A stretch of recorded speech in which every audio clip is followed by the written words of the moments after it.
ഇന്നത്തെ വർക്ക് ഈ ഒരു 5 ഹെഡ് പിന്നെ യൂസ് ചെയ്തിട്ടാണ്. 5 കുറച്ച് ലെങ്ത് ഉള്ളതാണ് കേട്ടോ. അതിൽ 2 എണ്ണത്തിൻ്റെ ലെങ്ത് കുറക്കാം. ഒന്ന് ഞാൻ ഓൾറെഡി കുറച്ച് വെച്ചതാണ്, അതേ അളവിൽ രണ്ടാമത്തത് കൂടെ കട്ട് ചെയ്ത് വെച്ചു. ഇനി ഓരോന്നിലായിട്ടും ഈ ഒരു മഴത്തുള്ളി ഷേപ്പിലുള്ള ഒരു ബീഡ് കോർക്കാം. നമ്മുടെ ഹെയർ ബാൻഡിൻ്റെ എൻഡിങ് ബീഡായിട്ട് യൂസ് ചെയ്യുന്ന ഈ ഒരു ബീഡ് കോർക്കാം.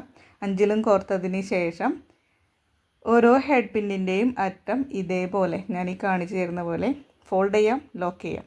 ഓക്കെ, ഇതേപോലെ ചെയ്യാം കേട്ടോ. അപ്പോൾ 5 എണ്ണത്തിനും ഇതേപോലെ ചെയ്തതിന് ശേഷം ജംറിങ് എടുക്കുക. ഞാൻ 5ഉം ഇതേപോലെ ചെയ്തിട്ടുണ്ട് കേട്ടോ. ലോക്ക് ചെയ്ത് വെച്ചിട്ടുണ്ട്. ജംറിങ് എടുക്കുക. ജംറിങ് ജസ്റ്റ് ഒന്ന് ഓപ്പൺ ചെയ്യാം. എന്നിട്ട്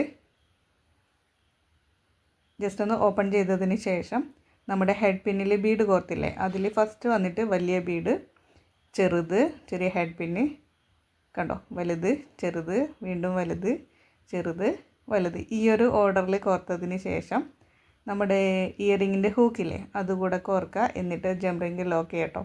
ഇത്രയേ ഉള്ളൂ. സിമ്പിളായിട്ടുള്ളൊരു കമ്മലാണ് ഇന്നത്തെ വർക്ക്.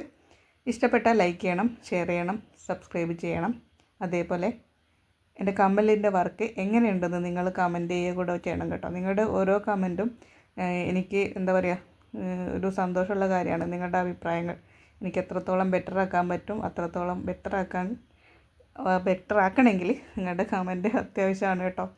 അപ്പോൾ അത്രയേ ഉള്ളൂ. നമുക്ക് മറ്റൊരു വീഡിയോയിൽ വീണ്ടും കാണാം. മറക്കരുത്, കമൻറ്റ് ചെയ്യണം, ലൈക്ക് ചെയ്യണം. Okay, tata, by.